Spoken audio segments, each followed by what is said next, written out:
Shalom, shalom à tous les enfants d'Elohim. Que la paix, n'est-ce pas, le shalom de notre Elohim, Yehoshua Hamashiach, vous soit vraiment multiplié. Alors nous venons encore comme à l'accoutumée et nous viendrons encore aussi longtemps que le Seigneur nous enverra.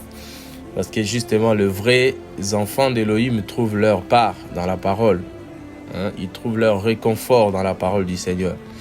Et les livres de Matthieu nous disent clairement que Yehoshua avait répondu à l'ennemi que l'homme ne vit pas seulement de pain, mais il vit, n'est-ce pas, de toute parole qui sort de la bouche d'Elohim. C'est pourquoi lui-même, il avait dit à ses disciples que les paroles que je vous ai dites sont esprit et vie.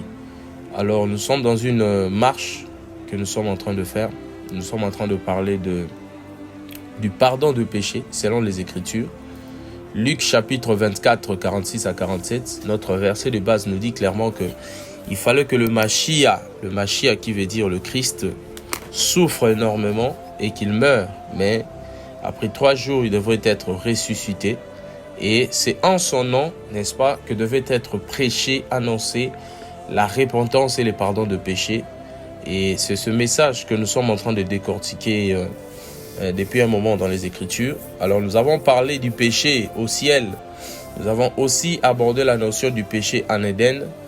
Et aujourd'hui, nous parlerons du péché, n'est-ce pas, dans l'humanité. Comment le péché est entré dans le monde. Comment le péché s'est multiplié dans le monde jusqu'à nos jours aujourd'hui.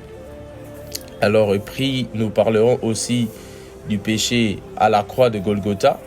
Nous parlerons des conséquences du péché dans la vie d'Adam et de ce que, n'est-ce pas, le péché d'Adam a causé dans le monde. Et après, nous allons parler, pour finir, de la solution éternelle que Yahvé Elohim avait prévue pour pallier, n'est-ce pas, au problème de la domination du péché. Alors, nous sommes dans Genèse, Bereshit. Genèse chapitre 4, c'est là où l'Écriture nous montre clairement comment se fait la transmission du péché des générations. Prenons d'abord Genèse chapitre 1er, le verset 28. Nous sommes dans Genèse chapitre 1er, le verset 28. Bereshit 1, 28. Regardez, il est écrit « Elohim les bénit ». Bon, je commence à partir du verset 26. Il est écrit « Elohim dit, faisons l'être humain à notre image, selon notre ressemblance, et qu'il domine sur le poisson de la mer, sur les oiseaux des cieux, sur le bétail, sur toute la terre et sur tout reptile qui rampe sur la terre. Elohim créa l'être humain à son image.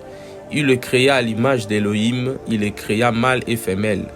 Elohim 28 le bénit et Elohim leur dit, portez du fruit, multipliez-vous. Vous voyez, remplissez la terre et assujettissez-la. Dominez sur le poisson de la mer, sur les oiseaux des cieux et sur toute bête qui rampe sur la terre. Donc, Adam qui fut créé dans un état de perfection, qui fut créé à l'image d'Elohim, dans la gloire, dans la puissance et dans l'opulence, avait reçu un ordre de la part du Créateur, Yahvé, donc qui lui dit, qui leur avait donné l'ordre de se multiplier et de remplir la terre. Mais curieusement, Adam, dans sa perfection, ne produit pas. Et la Bible nous détaille que la reproduction d'Adam commençait à se faire après le péché, c'est-à-dire dans un état de corruption. Vous voyez, Donc après avoir péché, c'est à ce moment-là que Adam a commencé à donner naissance. Regardez, il est écrit ici dans Genèse, Bereshit chapitre 4, le premier verset. Il est écrit, Adam connut Kava, sa femme. Elle devint enceinte et enfantant Caïn. Elle dit, j'ai acquis un homme avec Yahweh. Elle enfanta encore Abel, son frère. Abel devint berger des petits bétails et Caïn devint cultivateur du sol. Ici, l'Écriture le démontre clairement que c'est après, n'est-ce pas, le péché, que Adam avait connu sa femme. Caïn était la sémence d'Adam, selon les Écritures. Donc, Caïn, n'est-ce pas, le premier fils d'Adam, mais fut reproduit, que ce soit Abel, dans un état de péché. Et c'est à ce moment-là que l'Écriture démontre que le péché dans le monde a été transmis, n'est-ce pas, par la création, par les sons. Vous voyez, Donc nous sommes dans Actes des Apôtres, chapitre 17, les versets 26. Actes des Apôtres, chapitre 17, le verset 26. Vous voyez ce que l'Écriture dit là-bas. Actes 17, 26.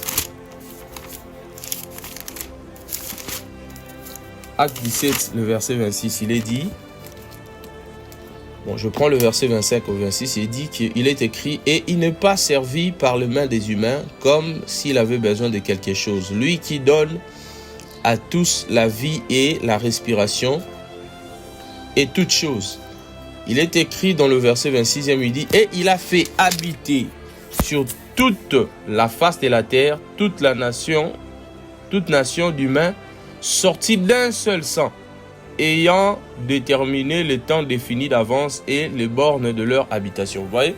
Donc ici, l'Écriture démontre clairement que, n'est-ce pas, Elohim avait permis à ce que nous soyons tous sortis d'un seul sang, c'est-à-dire d'Adam qui a reproduit à travers sa femme et qui a rempli la terre.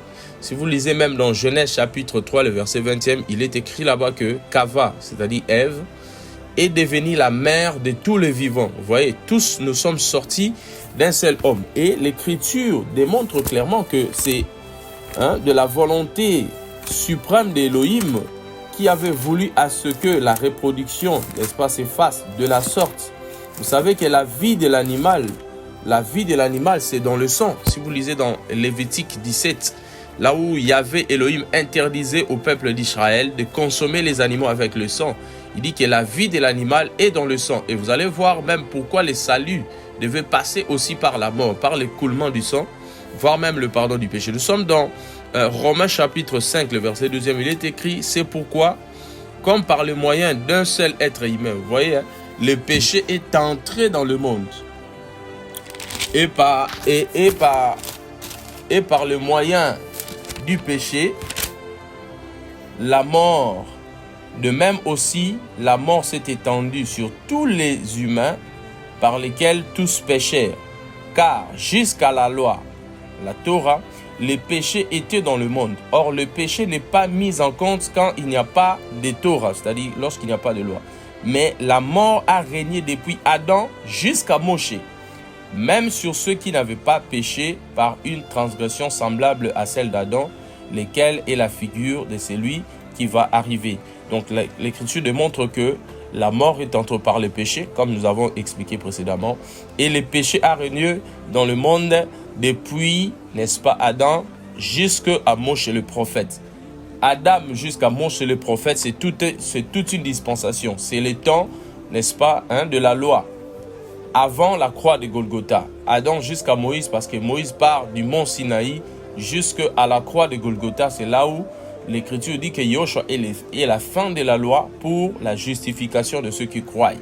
Donc, depuis Adam jusqu'à avant la croix, il n'y a pas eu de solution par rapport au péché. Les péchés dominaient et se transmettaient de la création à la création. Il y a encore eu un autre passage ici qui nous montre clairement que c'est par la voie du sexe, c'est par la voie de la création que, n'est-ce pas, le péché s'est pérennisé, s'est transmis de génération en génération. Nous sommes dans le livre de Télim, psaume 51, le verset 7. Regardez ce que le psalmiste déclare là-bas. Psaume 51, le verset 7, regarde, il dit... Psaume 51, le verset 7, il déclare, il dit « Voici, je suis né dans l'iniquité et ma mère m'a conçu dans le péché. Mais tu prends plaisir à la vérité au fond du cœur et tu me fais connaître la sagesse au-dedans de moi. » Donc, même les psalmistes en avaient reçu cette révélation que la première création, la première naissance de l'homme sur la terre, la naissance biologique, est une naissance dans le péché. Nous naissons tous dans le péché. Romains 3, 23, 24, car tous ont péché et sont privés de la gloire d'Elohim. Et nous procréons dans le péché. Et il y a la différence entre le péché et les péchés au pluriel dans les Écritures. Vous verrez qu'on dit que par un seul homme, le péché est entré dans le monde. Et vous verrez aussi dans les épîtres, les apôtres dire que qui nous a sauvés du péché. Lorsqu'on parle de la notion du péché, on fait allusion à la nature corrompue de l'homme. Vous voyez, à l'âme, à l'état dans lequel nous naissons. C'est ce qu'on appelle le péché adamique. Nous naissons dans cet état-là. Et dans la vie de chacun d'entre nous, après un temps, n'est-ce pas, la nature du péché, les actes, n'est-ce pas, que produit la source qui est le péché, se manifestent. Donc, on parle des péchés au pluriel. Là, nous sommes dans 1 Corinthiens, par exemple, chapitre 6, le verset 9. On dit que les injustes n'hériteront pas le royaume des cieux, les impudiques, les cupides, les idolâtres, etc. C'était des actes qu'elles ont posés. Parce que dans la vie d'un chrétien, il y a 4 vérités fondamentales.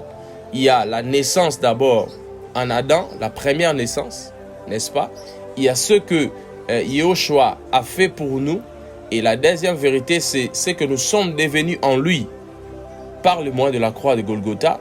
Et la dernière vérité, c'est ce que nous serons quand il sera manifesté. Vous voyez, hein? Donc ça, ce sont les promesses de la parole que tout chrétien doit comprendre pour vivre une vie épanouie dans sa foi.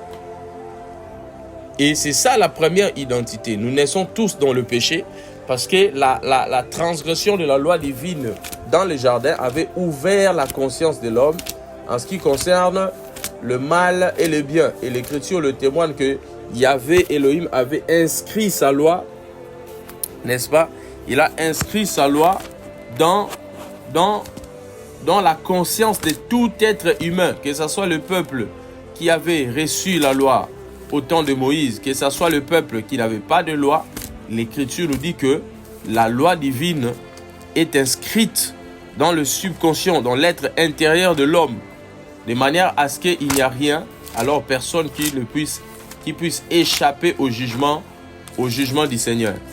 Et l'Écriture, elle est claire. Nous sommes dans Romains chapitre 2. Romains chapitre 2, nous commençons à partir du verset 12e. Regardez, il est écrit là-bas. Car tous ceux qui auront péché sans la connaissance de la loi périront aussi sans la connaissance de la Torah.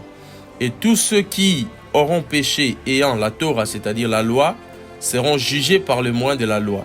Car ce ne sont pas les auditeurs de la loi qui sont justes devant Elohim, mais ce sont les observateurs de la Torah qui seront justifiés.